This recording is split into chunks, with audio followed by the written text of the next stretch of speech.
la libertad se conquista. Y por eso tenemos que seguir alzando la voz.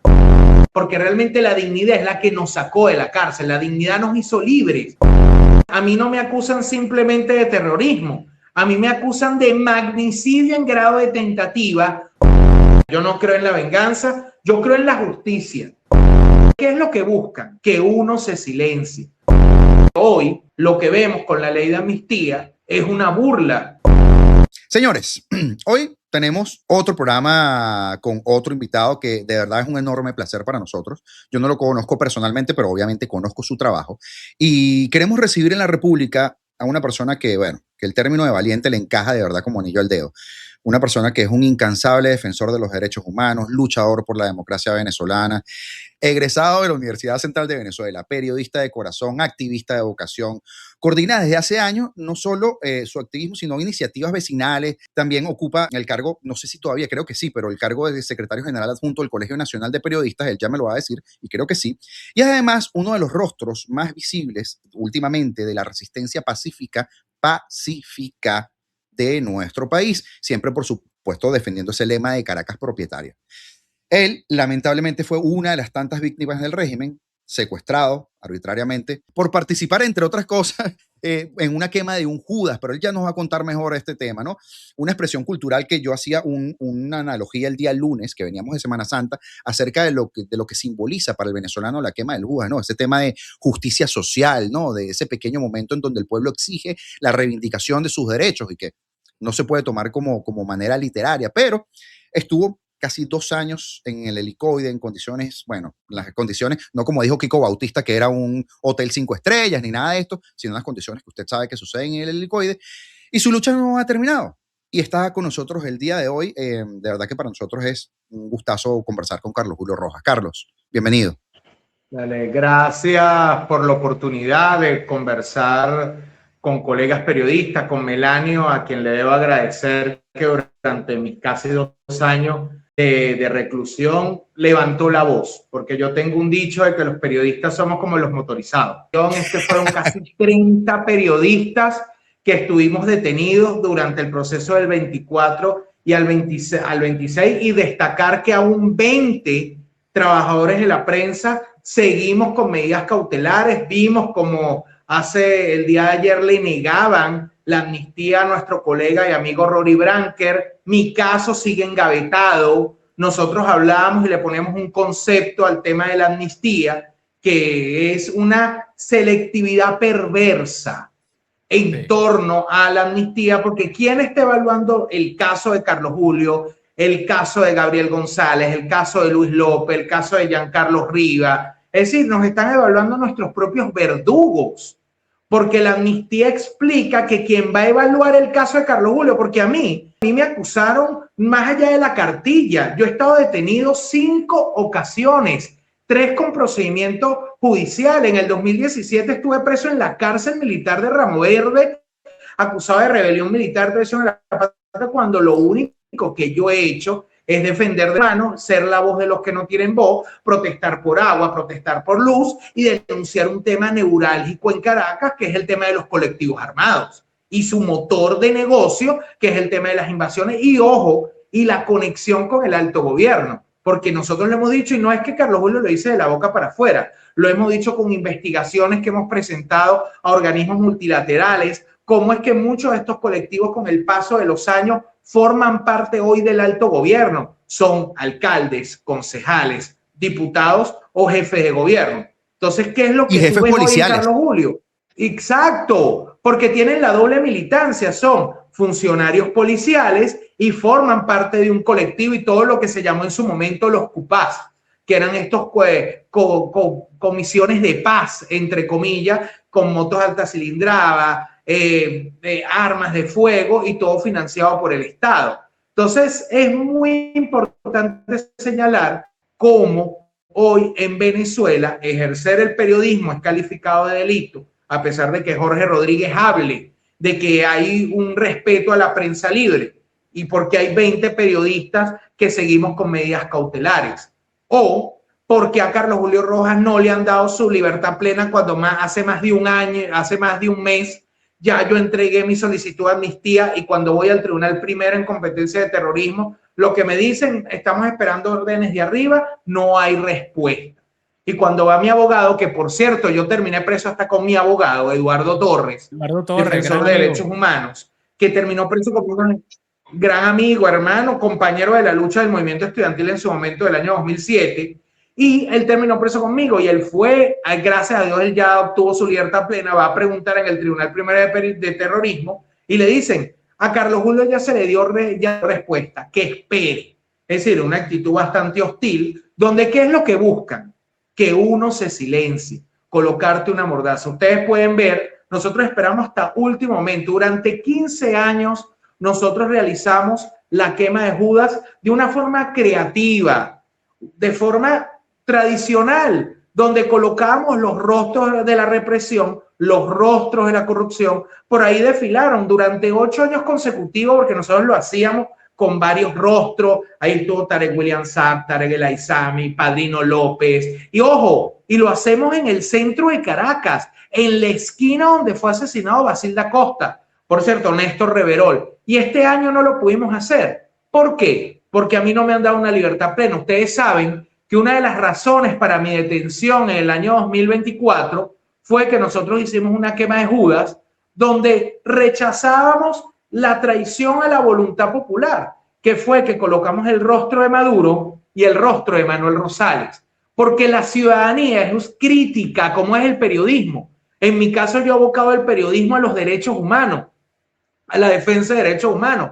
Y el periodismo es crítico, la ciudadanía y la lucha social es crítica, no está atada a una militancia partidista. Esto es un mensaje a los partidos políticos. Los partidos políticos son fundamentales, pero es importante la autonomía porque tú necesitas un motor de crítica, de contraloría social. Y le colocamos en las manos al Ministerio Público, al CNE y a la Asamblea Nacional, que no tiene nada de conexión con el sentir del ciudadano. Lo hicimos, yo creo que eso fue fundamental para que Rosales no fuera el candidato. Y una semana después yo terminé preso en el helicoide durante casi... Dime. Bien curioso que cuidaron más a un muñeco de Maduro que al propio Maduro, eso sí te lo voy a decir. Sí, y además, recuerda que a mí, cuando me presentan, a mí no me acusan simplemente de terrorismo. A mí me acusan de magnicidio en grado de tentativa en un show que montó Tarek William Saab en cadena nacional, pisoteando su poco legado como defensor de derechos humanos, con unos testimonios forjados con unas personas que están conectadas con el gobierno, incluso son hombres de José David Cabello, conectados con los colectivos, que por cierto, buscaron infiltrarlos y hoy, Melanio, están buscando de nuevo hacerse pasar como presos políticos. Estos son Jerry Hostos y Carlos Castillo.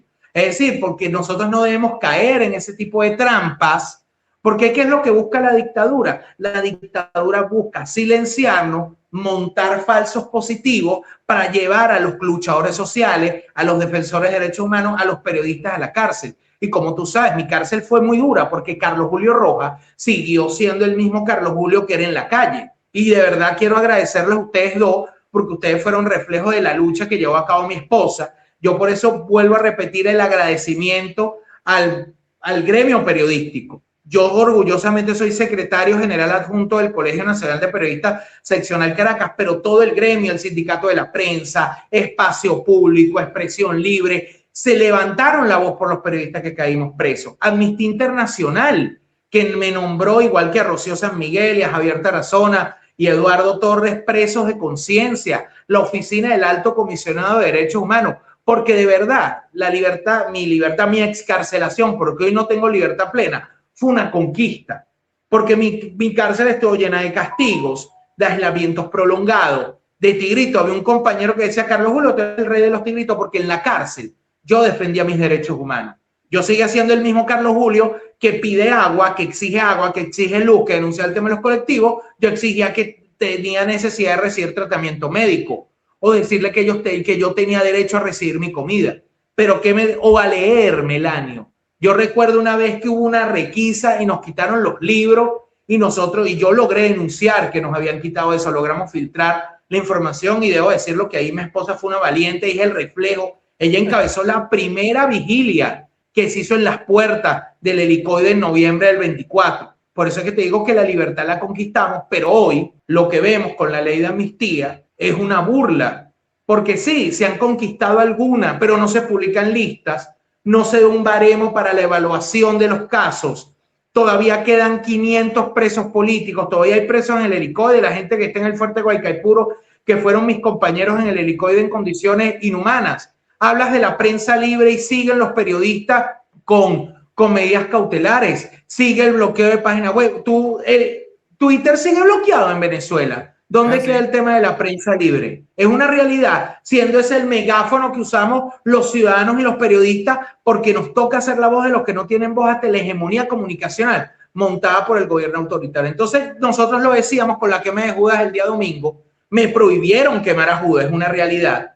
Porque además, incluso a pesar de que en la mañana publicamos un video, porque yo dije, no nos dejan quemar a Judas porque hay el alerta de agresión de colectivo o de ir de nuevamente preso porque yo no tengo libertad plena.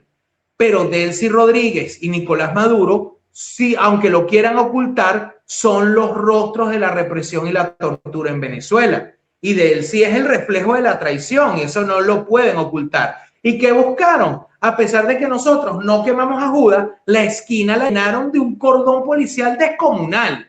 Es decir, sí había riesgos de detención. Entonces tú pudiste ver que nosotros que hemos dicho con nombre y apellido, tú puedes mostrar aquí en los videos, el pequeño micro que hicimos con los Judas que quemamos, nosotros siempre lo hicimos con nombre y apellido, con los rostros y claro, criticando al que se pone de espaldas a la ciudadanía, porque la quema de Judas, como nosotros ya hemos visto, es una quema tradicional, creativa de protesta ciudadana con que el que traiciona al pueblo. Y es normal y eso no es terrorismo, porque la realidad es, yo quemé a Judas y me llevaron 2 veces preso. Tú puedes hacer un conteo en comparación desde 2024, que me meten preso, en el 2025 no hubo quema de Judas, yo estaba detenido. Y en el 2026 hubo la del cementerio, que está ya inyectada por el tema de Naún Fernández, que es parte de los colectivos, uno de los máximos jefes o líderes de los colectivos en Caracas,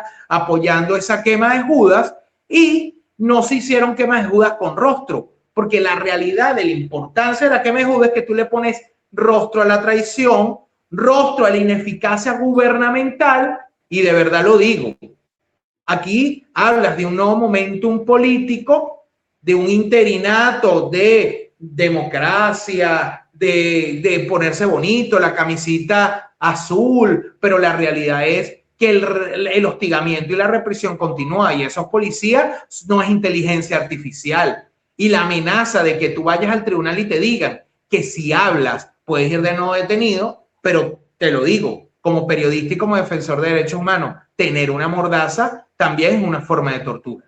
Precisamente eso es una de las cosas que te quiero conversar, Carlos Julio. Ahora cuando vuelvas aquí a la pantalla, cuando vuelvas aquí a la conversación. Ahí está.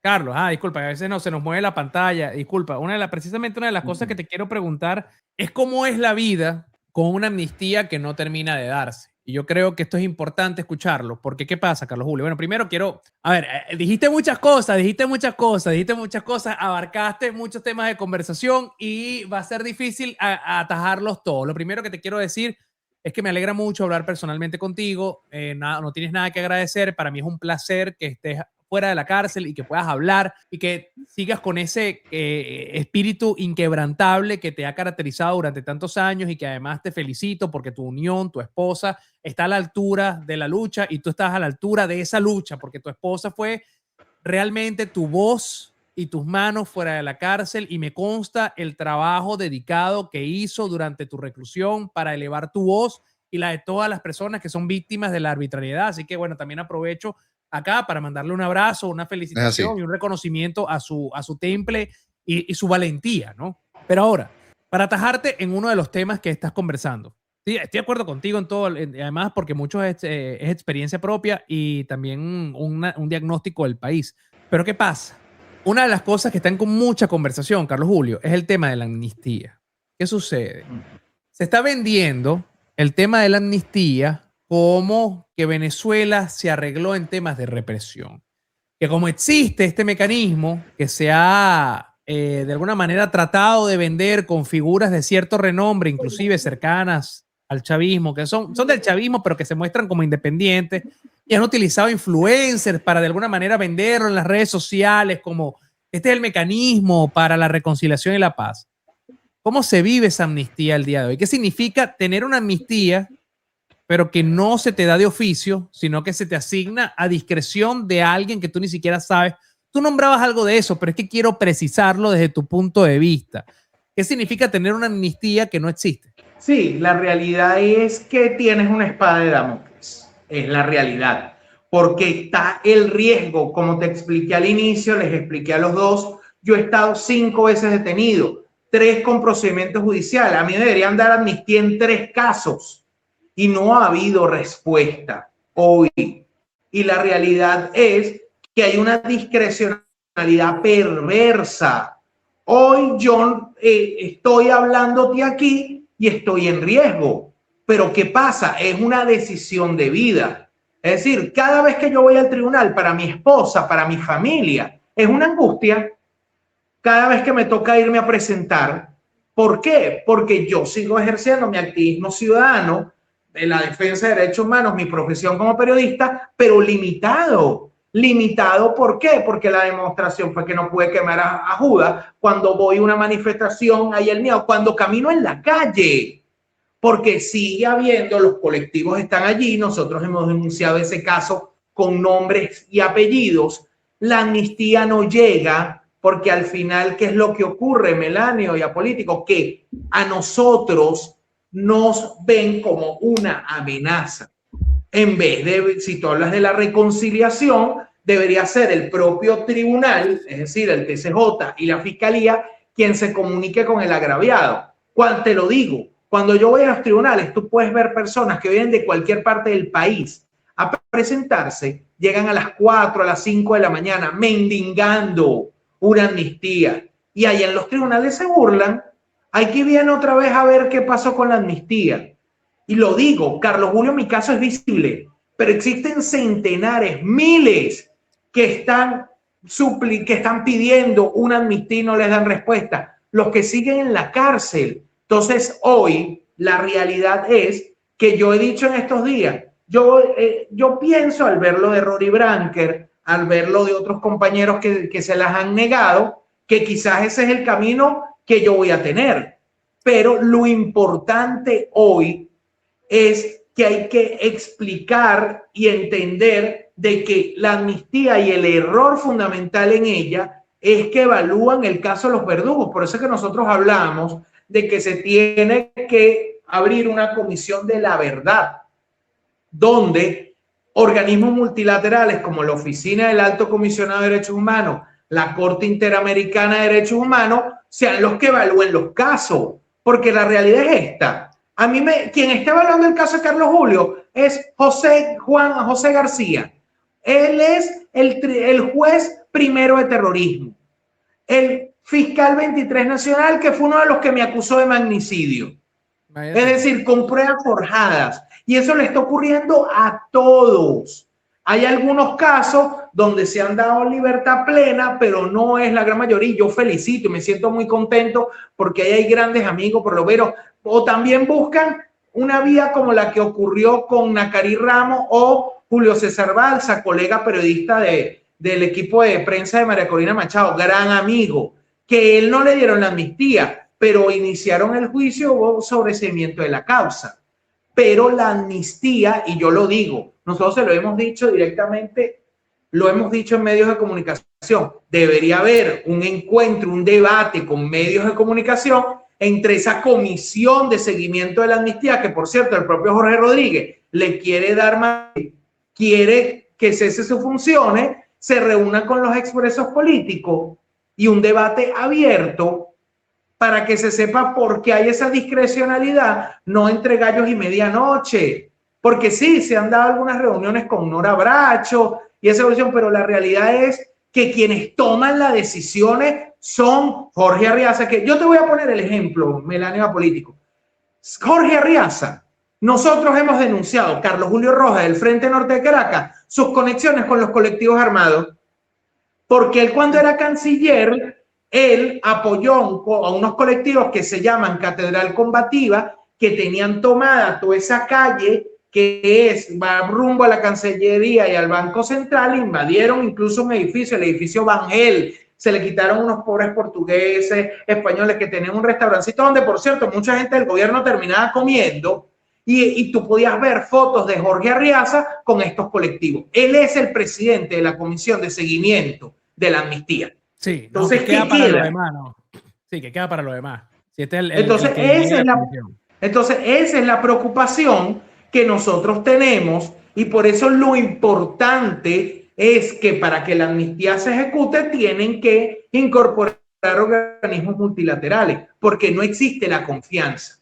Y sobre todo decirlo, que hablas de un tema de la amnistía, pero hoy, Melanio político, hay que buscar justicia para los asesinados, para los mártires en la lucha democrática, porque como tú sabes, en esa misma esquina nosotros le rendimos homenaje a Basilda Costa, a Fernando Albán, a Carlitos Moreno, que está a pocos días de cumplir años de haber sido asesinado por un colectivo por el 5 de marzo, un estudiante de 17 años de economía, vecino de la Candelaria, o recordar a los asesinados en las protestas antes del propio 23 de enero del 19, que en su gran mayoría eran de los barrios de Caracas, Alison Pisani de la avenida Sucre, Stephanie Lajoy, que tenía 2 chamitos y fue asesinada por el FAES, o algo que la gente, yo ya estaba detenido, tenía semanas de haber caído detenido, pero nosotros nos enteramos porque dentro de la cárcel nos cae la forma de enviar comunicaciones y todo eso, porque te digo, yo no dejé de ser periodista dentro de la cárcel. Los 23 asesinados en las protestas el 29 y 30 de julio. Las protestas llegaron a la Plaza Oliari, a la esquina de Santa Capilla, y fueron respondidos con plomo, donde fueron asesinadas 23 personas que en su mayoría vienen de los barrios populares. Sí, y hay que buscar justicia para ello. Se necesita una comisión de la verdad, no se pueden olvidar. De verdad, como se resalta el caso de Pernalete, de muchos, pero los caídos en Libertador, para los que dicen que en Libertador no se protesta, fueron asesinados y salieron a protestar porque hubo un fraude. Y más allá de una dirección político-partidista, salieron porque sentían rabia y dolor. Rabia y dolor porque te robaron unas elecciones, rabia y dolor porque no tienes que comer, rabia y dolor porque no tienes agua para hacerle el tetero a tu chamo, rabia porque se te quema una nevera y no tienes cómo solventarla. Eso es lo que nos hemos dedicado, por lo menos en mi caso, como periodista y como defensor de derechos humanos. Entonces, hoy te colocan una limitante porque ¿qué buscan al no aprobarte la amnistía? Que te silencies y te calles. Eso es lo que están buscando. Claro. Ahora, Carlos, fíjate una cosa, tú que tienes ese contacto real con la gente de a pie, ¿no? Que estás metido en la candela, como dice uno en criollo, que además, por supuesto, estás hablando de esta rabia y este dolor, y que tienes el sentir no solo, bueno, desde todo punto de vista, desde el activismo que haces en este momento, hasta lo que viviste dentro de las cárceles y la tragedia que se vive en una cárcel, en una mazmorra del régimen. Hay esta convocatoria a una marcha pasado mañana a Miraflores. Carlos Julio va a estar allí. Carlos Julio piensa que es una buena idea. ¿Qué crees que la gente que te rodea, qué sientes tú que estás ahí en la candela, piensa la gente acerca de esto? Yo creo que es importante, y lo repito aquí, cualquier movilización popular donde tú logres conectar los problemas de la gente, el agua, la luz, los salarios de hambre, con el deseo de libertad y el deseo de democracia. Eso es fundamental. Pero la realidad aquí es que el gobierno interino, que sigue siendo un régimen autoritario, prohibió el derecho a la protesta, porque tú pudiste ver cómo la unidad de los ciudadanos, los trabajadores, los vecinos, los familiares de presos políticos, llegamos a la Plaza Bolívar. Pero a la semana siguiente, colectivos armados encabezados por Naún Fernández, por Alexander Nebrea, colocaron un piquete frente a la fiscalía y no se pudo avanzar. Entonces, ¿qué es lo importante? Que nosotros que creemos en la protesta popular, sí, y es fundamental, pero tienes que permitirle el legítimo derecho a la protesta consagrado en la Constitución si estamos hablando de un nuevo momentum político. Pero la realidad es, a mí no me dejaron quemar a Judas esta semana. ¿Qué pasó? Y había el riesgo de que podía ser detenido nuevamente. ¿Tú te imaginas lo que piensan con una marcha como la que se está hablando? Ojo, yo creo en la movilización popular, creo en la protesta, claro. Y Melanio lo sabe porque conoce mi trabajo y tú también, que es de la protesta popular conectado con la gente, pero la realidad es que los colectivos siguen allí, el régimen interino que podíamos hablar cree en la represión igual. Entonces yo te digo, tienes que permitir, y de verdad yo creo que lo de Miraflores, la palabra Miraflores, no tiene que convertirse en un tabú. Eso sí yo creo que es importante. Aquí las protestas han llegado a Miraflores, porque la gente piensa, es en el 11 de abril, piensa en todo eso, pero aquí se dieron protestas por los apagones en la cerquita de Miraflores. Sí. Aquí tú podías ver cómo el 29 y 30 las protestas llegaron a pocas cuadras, a metros del Palacio de Miraflores y fueron respondidas con plomo. Por eso es que te tocaba el tema de los asesinados el 29 y 30. Las imágenes dantescas en la esquina de Santa Capilla, un colectivo disparando, o la represión a los vecinos del Guarataro y de San Martín, cuando llegaron a la Plaza Oleari protestando. Entonces, aquí es fundamental que no sea simplemente el tema de los Estados Unidos. Por eso es que yo llamo a incorporar a este proceso a la comunidad internacional y de verdad. Yo no tengo pelos en la lengua para decir verdad. Creo importante la guía de Estados Unidos, una realidad, porque el 3 de enero no se puede ocultar, pero nunca puedes poner el tema económico por encima de la democracia, por encima de la libertad y por encima de la defensa de los derechos humanos. Porque la realidad aquí es que seguimos con problemas de electricidad, los apagones siguen, no tenemos agua, el nivel de conectividad es horrible, es decir, aquí no hay conectividad en Venezuela, tenemos el tema de los colectivos, tenemos salarios de hambre y no se refleja, es decir, no ha habido mejoras en Venezuela. Sí, se logró la libertad de presos políticos, pero fue una conquista. Ocurrió lo del 3 de enero y había una lucha por parte de los presos en la cárcel, porque yo te digo, yo estuve en aislamiento prolongado 4 meses, que no fue un aislamiento prolongado que yo ni siquiera recibía paquetería. Hubo un momento, por eso te digo, de la fuerza de los presos políticos, que uno en la cárcel no se doblega. Yo recuerdo un momento que a mí me van a llevar un tigrito y él me dice el subdirector de la cárcel, luego de que hubo una discusión con otros presos que no creen en la forma de lucha, porque hay 2 formas de llevar la cárcel. Una estoica, que es totalmente respetable, y otra que es a través de la denuncia y de la protesta, donde los derechos humanos tú los tienes que defender en la cárcel y levantar la voz. Y llega este subdirector de la cárcel y me dice, las redes están encendidas, y me levanta el puño. Yo le digo, yo soy periodista, yo soy defensor de derechos humanos, soy preso de conciencia declarado por Amnistía Internacional, no debes agredirme. Se lo repetí, le di un golpe a la pared, me lanzó ese tigrito con ratas, que salí con una lumbalgia, pero no me doblegaron, porque realmente la dignidad es la que nos sacó de la cárcel, la dignidad nos hizo libres y no es simplemente un eslogan.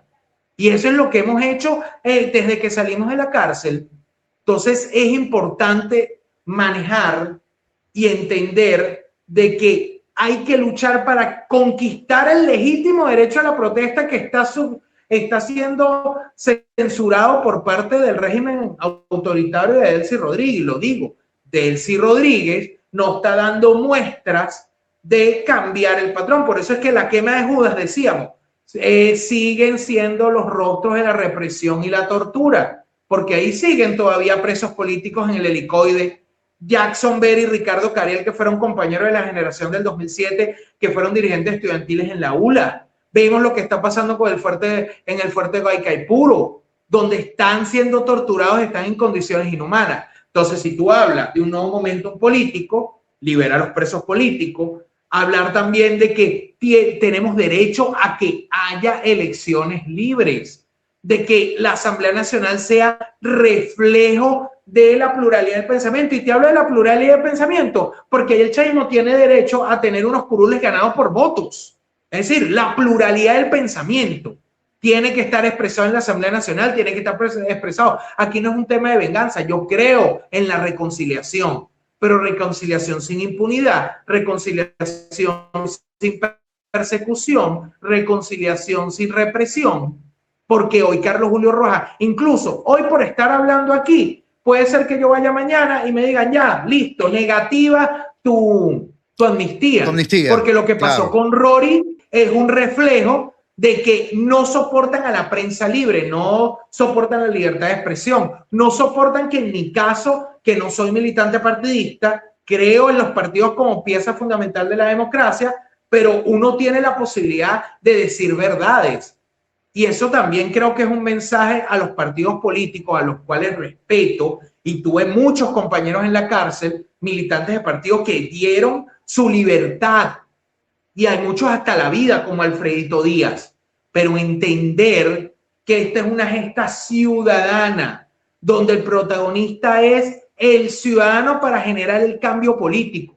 Porque te voy a poner, y cierro con esto, quienes salieron a protestar el 29 y 30 no fue por una orden de un partido político, fue la ciudadanía con rabia y con dolor porque conquistaron un triunfo que les fue robado.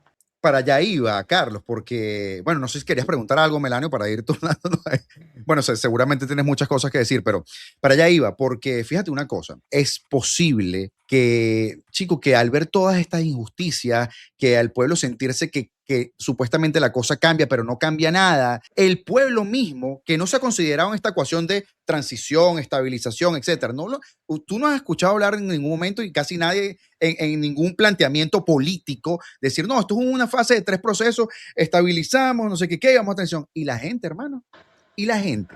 ¿Y qué pasa si la gente molesta pasado mañana en Miraflores, quiere expresar su descontento de una manera incontrolable? ¿Qué pasa si alguien se equivoca? Porque eso es una pregunta y esto hay que decirlo de manera muy responsable. ¿Qué pasa si algún policía loquito, algún militar loquito por ahí se equivoca, lanza una bomba lacrimógena o hace alguna cosa que no debe hacer? Ahí hay un descontento, un caldo de cultivo de la cantidad de cosas a las que el venezolano está siendo sometido, que eso se puede salir de control en cualquier momento. No, y que iba a complementar, ¿no? Que el eslogan puede ser el salario, pueden ser los servicios, puede ser esto, pero al final del día yo creo que es un descontento generalizado que existe en la ciudadanía, que están hartos de tener que vivir bajo una dictadura, bajo un régimen en donde 15 personas deciden cómo va a vivir, cómo va a desayunar o no desayunar, o cómo va a almorzar o no almorzar, o si vas a tener luz, no vas a tener luz, si vas a tener agua, no vas a tener agua. ¿Quién decide tu libertad? No, 15 personas a todo un país de 30 millones de gente. O sea, hay que verlo. Sí. El llamado puede ser por el salario, pero el salario se traduce también en derechos humanos, y los derechos humanos se traducen en el acceso al agua, el acceso a la electricidad, a que no te torturen, a que no te acusen de delitos falsos para silenciarte. Al final del día, yo creo que la convocatoria que se está haciendo para este 9 de abril es por lo menos el primer paso en la luna, después de tanto luchar, ¿no? Digo yo. Sí, es que la realidad es que la única forma de que esto cambie es con una expresión en unas elecciones libres, donde Delcy Rodríguez no le va a dar agua a Caracas. No lo va a hacer, si no lo hizo durante 27 años. Claro. No va a ocurrir. Es decir, ella no le va a poner luz a Caracas o a Venezuela. Ella no va a subir los... Va a buscar, ya va. Sí, vas a subir el salario a $200. Ajá. Es una realidad, no lo va a hacer. Y si lo hace, también es insuficiente con el que la canasta básica está alrededor de los $700. Es decir, ¿qué es lo que ocurre? Que la necesidad, lo que te expresa el ciudadano que siente rabia, dolor y temor, es que hoy estamos, sí, hubo un cambio, pero yo lo decía en varias entrevistas. Sale la cara, es decir, la cara de la culebra, pero ahora cada culebra tiene vida propia y está en una situación de sobrevivencia y actúa en función de su... Porque un ejemplo, hay algunos que le han aprobado la amnistía, quizás ellos son presos de alguien que sí está de acuerdo con la amnistía, o Carlos Julio Rojas o Rory Branker son presos de alguien que dice, no, yo no quiero amnistía, yo lo que quiero es seguir en el poder porque puede pasarme algo si dejo el poder. Es decir, porque lo de Maduro también genera temor. Entonces, ¿qué es lo que ocurre el día de hoy? Que la única forma de que aquí se dé una transición a la democracia va más allá de ver cuántos barriles de petróleo. Porque un ejemplo, yo lo voy a poner claro, y yo sé que este tipo de espacio también lo ven en países como Estados Unidos, y este ejemplo lo pongo así. Tú hablas de un tema de recuperación, de estabilización y de recuperación económica. Queremos inversiones en Caracas con respecto a el sistema inmobiliario o el tema tecnológico. Vamos a poner que Google confía en lo que dijo Donald Trump y lo que dice Delcy Rodríguez y colocas una sucursal aquí en Caracas. Y llegan los colectivos y le invaden. Es decir, porque no está sacando el problema de raíz, que tiene que haber una transición a la democracia donde exista justicia, donde exista seguridad jurídica, que hoy no la tenemos. Va más allá, no puede ser. Y hasta te voy a hablar en términos marxistas. No puede ser en la transición vista solamente del punto economicista, porque es un todo. Es el tema de la libertad, es el tema de la democracia, es el tema de los derechos humanos que hoy siguen siendo violados, que tenemos una amnistía con selectividad perversa, porque es la realidad. Jorge Arriaza ha publicado la lista de los que han sido amnistiados, habla de una lista de 8.000. Pero han sido amnistiados, no. Ahí vemos el caso de los policías metropolitanos con Luis Molina, que era el que me cortaba el cabello en Ramo Verde. Tiene más de 20 años preso y no le han dado una amnistía. Está el caso de los hermanos Guevara, Rolando Guevara, que cuando yo llegué al helicoide me dijo, coño, Carlos Julio, yo te veía protestando por el Sambil y tenías cabello. Y mira, han pasado años y él sigue preso. Uno le da risa y nos reímos cuando nos vimos en los pasillos del helicoide y él me decía, Carlos Julio, tú sí te metes en rollo porque me veía cada rato castigado. Pero claro. Porque no te logran doblegar, porque la realidad es que este pueblo es un pueblo que no se ha doblegado, que se habla de lo de la marcha Miraflores, pero el pueblo ha llegado a Miraflores protestando por sus derechos y la respuesta ha sido plomo. Entonces es vital un mensaje al gobierno de los Estados Unidos, es un mensaje a la comunidad internacional que tiene que, esta conducción del proceso de transición tiene que estar acompañado por la comunidad internacional en pleno, no solamente Estados Unidos, para que incluso ellos sientan confianza, pueda darse una comisión de la verdad, podamos tener elecciones en un tiempo perentorio, es decir, no puede. Yo escuchaba en estos días que se hablaba de que elecciones posiblemente en mayo del 27. El pueblo podrá aguantar porque hay dolor, el salario no alcanza. Y lo otro, lo de los presos políticos conectó tan fuerte en el pueblo, porque yo lo decía en el 2015 cuando las colas, ¿quiénes protestaban? Los hijos del barrio, cuando a mí me metieron preso por primera vez por decir de que al pueblo lo marcaban como ganado.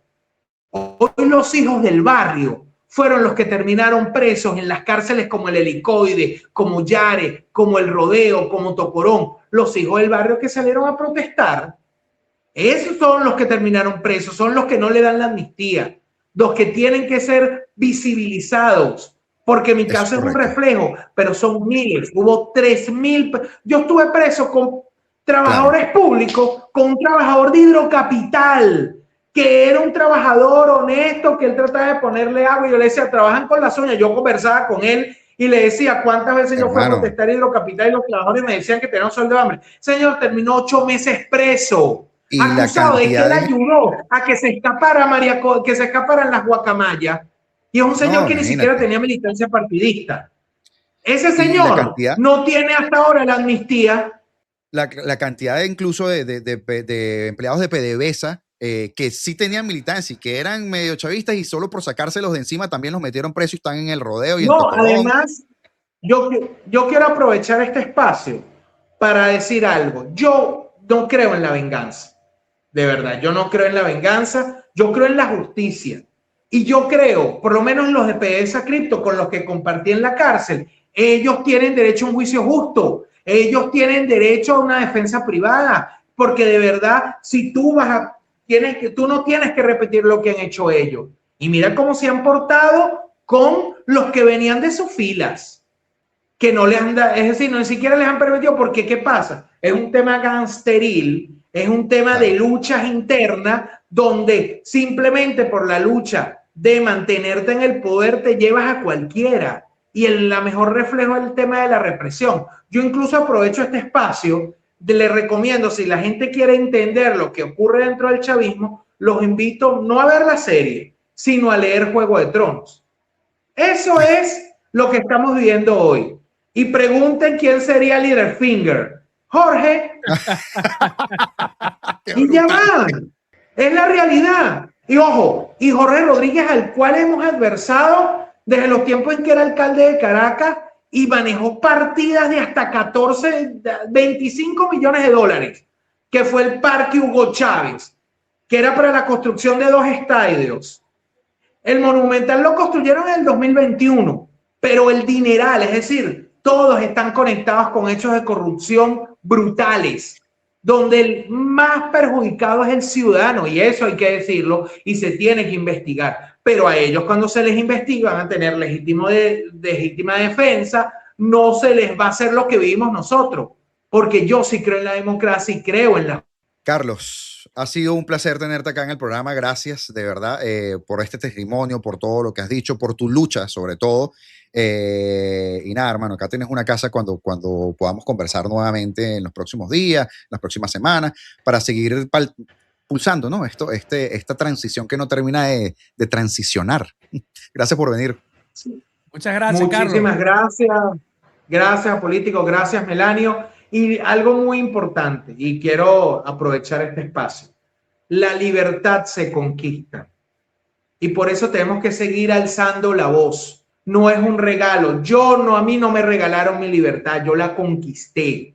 Y la libertad y la democracia en Venezuela hay que conquistarla. Hay que seguir levantando la voz. Y vuelvo a repetir, la democracia, la libertad y los derechos humanos, yo creo en el tema económico, pero para que exista economía próspera tiene que haber estas 3 cosas. Si no, vean lo que ha ocurrido con otros regímenes de carácter autoritario. Y recuerden, no hay autoritarismo bueno ni autoritarismo malo. No hay dictaduras buenas, no hay dictaduras malas. Hay que denunciarlas porque el autoritarismo es la peor enfermedad que cubre América Latina y el mundo.